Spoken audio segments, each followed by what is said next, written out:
देख रहे कि निरंतर भारतीय जनता पार्टी में लोग शामिल हो रहे हैं और आप लोगों के समक्ष नियमित रूप से हमारे ज्वाइनिंग का कार्यक्रम चलता रहता है।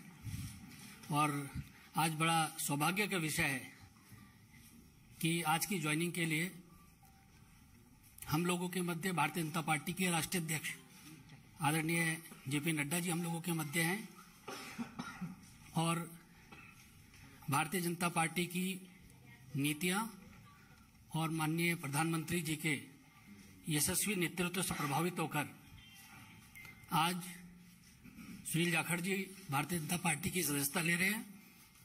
आप सब लोग जानते ही हैं, बहुत लंबे समय से पंजाब की राजनीति और देश की राजनीति में आदरणीय जाखड़ जी सक्रिय रहे हैं। पंजाब विधानसभा में विपक्ष के नेता रहे हैं, पीसीसी के प्रेसिडेंट रहे हैं और सांसद के रूप में भी आपने काफी समय तक संसद में रहे हैं। हम लोग भारतीय जनता पार्टी परिवार में आपका स्वागत करते हैं और इस अवसर पर मैं पार्टी के राष्ट्रीय अध्यक्ष आदरणीय जेपी नड्डा जी से आग्रह करता हूं कि जाखड़ जी को भारतीय जनता पार्टी की सदस्यता की पर्ची और उनका पार्टी में स्वागत करें। बुके लियो।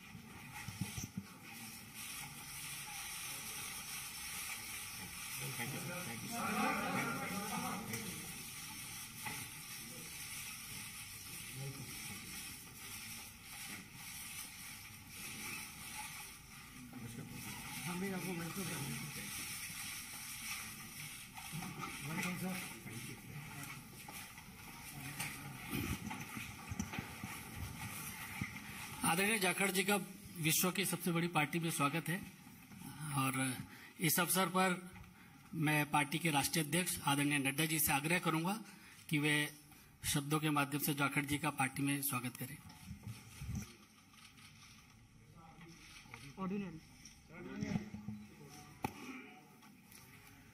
जैसा अभी अनिल बलूनी जी ने आपके सामने इस विषय को रखा है कि सुनील जाखड़ जी भारतीय जनता पार्टी की सदस्यता लेकर भारतीय जनता पार्टी में शामिल हुए हैं, मैं अपनी ओर से और पार्टी के करोड़ों कार्यकर्ताओं की ओर से उनका भारतीय जनता पार्टी में स्वागत करता हूं, अभिनंदन करता हूं।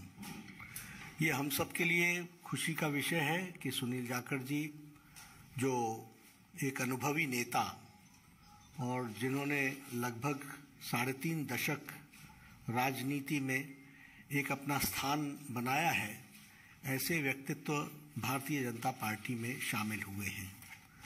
आपने कई जिम्मेवारियां निभाई हैं, प्रदेश के कांग्रेस के एक समय अध्यक्ष भी रहे, एलओपी भी रहे, लोकसभा में भी रहे, विधानसभा में लंबे अरसे तक रहे और एक अपनी खास छवि पार्टी से अलग हट करके आपने स्थापित की और किसानों के नेता, युवाओं के दिलों में जगह एक ईमानदार छवि के साथ आपने कई जिम्मेवारियों पर काम किया है। आज मैंने आप सबसे पहले भी कहा था कि पंजाब में राष्ट्रवादी ताकतों का जो प्रथम स्थान है वो भारतीय जनता पार्टी ले रही है और इसलिए आवश्यक होता है कि राष्ट्रवादी विचार रखने वाले सभी लोग भारतीय जनता पार्टी के साथ जुड़े और मजबूती प्रदान करें। Punjab is a border state, more than 550 kilometers border is along with Pakistan. There are issues related to drugs, there are issues related to terrorism, there are issues where it is The endeavor from the Pakistan side is to make it a gateway for all activities which is going on, which may be which may be detrimental to India. तो ऐसे में राष्ट्रवादी ताकतों का मजबूत होना पंजाब में आज की आवश्यकता है और आज पंजाब में भारतीय जनता पार्टी ऑपोजिशन की आवाज बन करके आ रही है और इसीलिए मैंने उस समय भी कहा था कि बहुत लोग कांग्रेस से और अकाली दल से भी जो भी राष्ट्रवादी ताकतों के साथ जुड़ना चाहते हैं वो भारतीय जनता पार्टी के साथ आना चाहते हैं।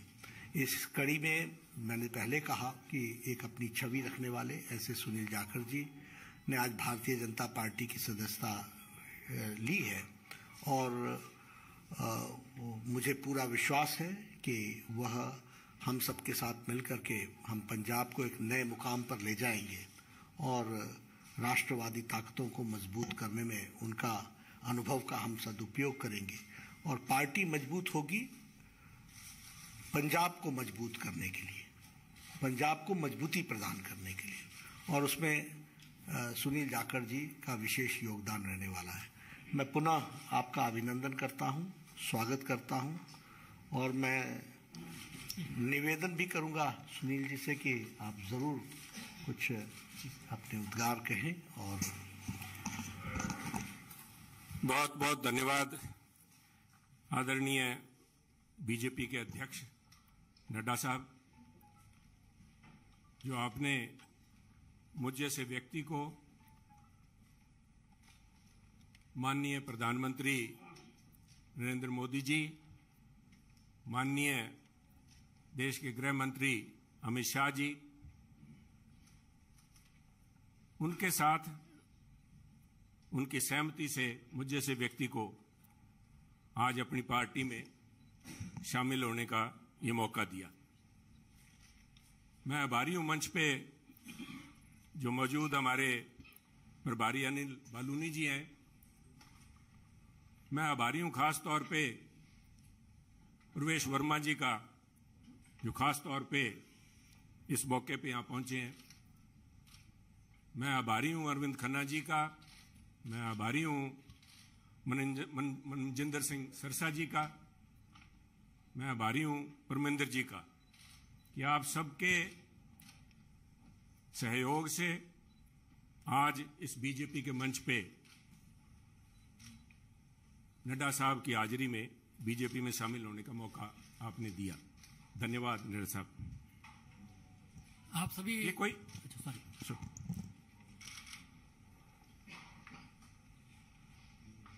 कोई आसान काम नहीं होता। 50 साल का संबंध मेरा कांग्रेस से है। हमारी 3 पीढ़ियां कांग्रेस पार्टी में सन 1972 से लेकर आज 2022 तक हमने पार्टी को अपना परिवार समझ के अच्छे बुरे समय में साथ रहे हैं। और एक चीज जो मैं समझता हूं, जिसकी वजह से, जिस आत्मीयता से और जिस खुले दिल से बीजेपी के शीर्ष नेतृत्व ने और नड्डा साहब ने आज मिलने का मौका दिया, उसका सबसे बड़ा कारण था कि सुनील जाखड़ ने राजनीति को निजी स्वार्थ के लिए इस्तेमाल नहीं किया। सुनील जाखड़ ने कभी तोड़ने का काम नहीं किया। हमने सभी हमेशा कोशिश की है, शायद सफलता ना मिली हो, जोड़ने का काम किया है। और मैं एक ऐसे सूबे से संबंध रखता हूं, एक ऐसे प्रांत से आता हूं जो गुरुओं, संतों, पीर, पैगंबरों की धरती मानी जाती है। अगर राष्ट्रीयता की बात, जैसे नड्डा साहब ने बार बार जिस बात को एम्फेसाइज किया है, आज अगर जहां देश की जरूरत राष्ट्रीयता की भावना की है, वहां अगर राष्ट्रीयता कहीं से चालू होती है, जिसे कहते हैं उर्स्प्रुंग, द बेसिक जेनेसिस राष्ट्रीयता, वो तभी पैदा होती है जब समाज में राष्ट्रीयता की भावना हो, एकजुटता की भावना हो। और पंजाब का मूल मंत्र ये रहा है, गुरु साहब ने, गुरु नानक देव जी ने सर्व साझीवालता की बात कब की थी? आज भी उस पर पहरा देने के लिए पंजाबी उसी तरह तत्पर खड़े हैं। अगर सुनील जाखड़ ने आज एक परिवार से 50 साल का रिश्ता तोड़ने की नौबत आई तो कोई आधारभूत बातें थीं, किसी कोई व्यक्तिगत झगड़ा नहीं था। झगड़ा राष्ट्रीयता को लेके, पंजाब की अखंडता को लेके, पंजाब की जो भाईचारा है, भाईचारक सांझ है, जिसको कि टेररिज्म AK-47 की गोलियां नहीं तोड़ पाई। जहां आपसी भाईचारे में, चाहे वो सिख हो चाहे हिंदू हो, उनके अंदर किसी किस्म का कोई द्वेष की भावना पैदा नहीं हुई। 25,000 से ज्यादा पंजाबियों ने कुर्बानी दी। पर आप भी गवाह हैं, साहब पड़ोसी दे, आपका तो पड़ोसी सूबा है, आप तो जब हिमाचल से चलते हैं, पंजाब के बीच में से होके जाते हैं, कभी भी कोई फर्क नहीं आया, किसी किस्म का कोई किसी सोच ही नहीं आई। और उसी राष्ट्रीयता की भावना के लिए पहरा दे के सुनील जाखड़ ने अपनी 50 साल की जिंदगी का वही मूल मंत्र था। परंतु दुख इस बात का है, मैं बड़े भरे मन से कह रहा हूं कि आज जब अपने परिवार से नाता तोड़ के दूसरी जगह जब मैं आया हूं यहां पे, तो उसका कारण यह था कि सुनील की आवाज, सुनील को इस बात के लिए कटघरे में खड़ा किया गया कि उसने इस बात का विरोध किया कि आप पंजाब को जाति पाति धर्म के नाम पे नहीं तोड़ सकते, पंजाब को आप परसेंटेज में नहीं दे सकते कि ये अमुक जो धर्म है, अमुक जाति है, अमुक समुदाय है, उसकी परसेंटेज कितनी है, 30% है, 40% है, 15% है। मैं समझता हूं पंजाब एक सूबा है जिसने देश के लिए template has established a template for the country. Every single citizen has the same right as anybody else. सबको बराबरी का, there is no second class citizen in Punjab. और इस भावना को लेके पंजाब अग्रणी सूबा रहा है, चाहे वो हमने देश की सीमाओं पे लड़ाई लड़ी है, चाहे देश के विकास में, हर सूबे प्रांत में पंजाब ने अपना नाम कमाया है। कुछ लोग बात करेंगे क्योंकि हुआ क्या, कोई एक व्यक्ति की बात नहीं है कि एक व्यक्ति ने बोल दिया और संबंध टूट गया। वो कहना कच्ची यारी है निशान, इस तरह नहीं टूटा करती। ये कोई शीशा नहीं है जो 50 साल का संबंध है। कहते हैं कोई शीशा नहीं है कि पहले हम इंसान हैं, हमने रिश्तों को निभाया है असूलों की तरह, पर जब असूल ही टूट जाएं, जब हम अपने सिद्धांत से हट जाएं, अपनी आइडियोलॉजी से हट जाएं, तो मैं समझता हूं this is a right time to have a rethink. उसको सारा सोचना पड़ता है कि हम जा किस तरफ रहे हैं, आज किस तरफ बढ़े जा रहे हैं। तो उसको लेके मैं समझता हूं कि यह निर्णय लिया गया। और क्यों निर्णय लिया गया, बीजेपी के पास, मैं क्यों बीजेपी के आपके यहां आज मंच पे बैठा हूं। सब तरह तरह की अटकलें लगाई जा रही थी सुनील को लेके, कयास लगाए जा रहे थे, क्यों बड़ा स्वाभाविक था। जिस दिन से नड्डा साहब आपने देखा कि मैंने गुड बाय बोला, मेरी तरफ से तो गुड बाय 11 तारीख को, जिस दिन मैंने देख लिया कि आवाज के ऊपर पाबंदी लगाने के लिए नोटिस जारी किए जा रहे हैं, तो आवाज नहीं रोकी जा सकती। सुनील को आप पद से हटा सकते हो, किसी से दूर कर सकते हो, सुनील की आवाज गिरवी नहीं रखी जा सकती। आवाज राष्ट्रीयता के लिए उठेगी। परंतु क्या कारण बने ना साहब, मैं आज कुछ बातें आपसे शेयर, आपके पास अगर मुझे पता है आपको जयपुर भी जाना है, पर 2 मिनट में लूंगा आपके कीमती समय के। पार्लियामेंट के अलावा मुझे 1.5 साल पार्लियामेंट में काम करने का मौका मिला सरसा जी, पर उसके बाद पार्लियामेंट से बाहर मेरी मुलाकात हुई माननीय प्रधानमंत्री से जब वो पंजाब आए। करतारपुर कॉरिडोर एक बहुत लंबे समय की मांग बलूनी जी, जो सारे सिख समुदाय की नहीं, पूरे पंजाबियों की, जो भी व्यक्ति पंजाब से प्रवेश जी जुड़ा हुआ सबका था कि हमें करतारपुर साहब जाके हमें अपनी बात श्रद्धा नमन करने का, उसकी संभाल का, उस हमारे गुरु घर का हमें को मौका मिले। उस समय यह सौभाग्य था कि मुझे वहां पे प्रधानमंत्री जी के पास बैठ के गुरु का लंगर छकने का मौका मिला, उनसे बात करने का मौका मिला, उनकी भावनाएं समझी।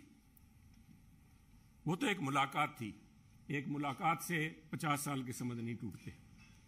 परंतु मेरा हमेशा ये भावना रही है कि पंजाब कुर्बानियां बहुत दी हैं, टेररिज्म के अंदर कुर्बानियां दी है देश की रक्षा के लिए। जब भी मौका पड़ा है, चाहे जब से धाड़वी पंजाब आने लगे हैं, चाहे उसके बाद पाकिस्तान हो, चाहे चाइना हो, हर पंजाबियों ने कुर्बानियां दी हैं। और उस कुर्बानियों को चलते मेरे एक मानना था हमेशा ही कि भी मौका लगा तो प्रयास करेंगे कि पंजाब को एक स्पेशल स्टेट का स्टेटस दिया जाए। नड्डा साहब, कागजों में तो अभी फॉर्मली नहीं दिया गया, कॉन्स्टिट्यूशनली तो नहीं दिया गया, बहुत सी मजबूरियां, सरकारों की वक्त की मजबूरियां होती हैं, परंतु मेरा मानना है कि व्यवहारिक तौर पे माननीय प्रधानमंत्री ने पंजाब को स्पेशल स्टेटस दे दिया और उसका जीता जागता सबूत है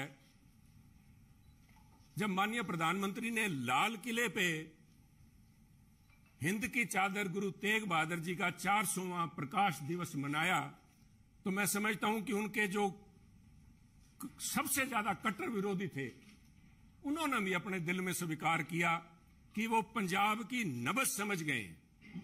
पंजाब की जो भावना है कि पंजाबी मिलजुल के मानस की जात सब एक को पहचानबे, कहां कश्मीर के पंडितों को लेके चाहे आज तक संघर्ष चल रहा है, कब गुरु साहब ने यहां पे इन मुगलों के पास आके अपनी कुर्बानी दी थी। और मैं समझता हूं उस भावना को नमन है, उस भावना को जितना भी कहें, चाहे बहुत से माननीय प्रधानमंत्री ने अपने कार्यकाल के दौरान बहुत से ऐसे काम किए हैं, पर एक पंजाबी के तौर पे मैं, शायद किसी को अच्छा ना लगे, मैं समझता हूं ये जो उनका एक कदम था, ये एक इज अ लैंडमार्क। इसने अपने आप लोगों की भावनाएं, लोगों की आज भावनाएं उनके साथ जुड़ी, और मैं समझता हूं कि आज मेरा यह सौभाग्य है कि पंजाबी होने के नाते और गुरु साहब की उस धरती से आते हुए, जैसे गुरु नानक देव जी के बारे में अल्लामा इकबाल ने कहा था कि फिर उठी सदा आखिरी एक तौहीद की पंजाब से, मर्दे कामिल ने जगाया हिंद को फिर ख्वाब से। आज मैं समझता हूं फिर वही भावना पंजाब से लेके यहां पे उस भावना, उस अलग की, उस ज्योति की एक, उसको लेके मैं आज बीजेपी में आया हूं।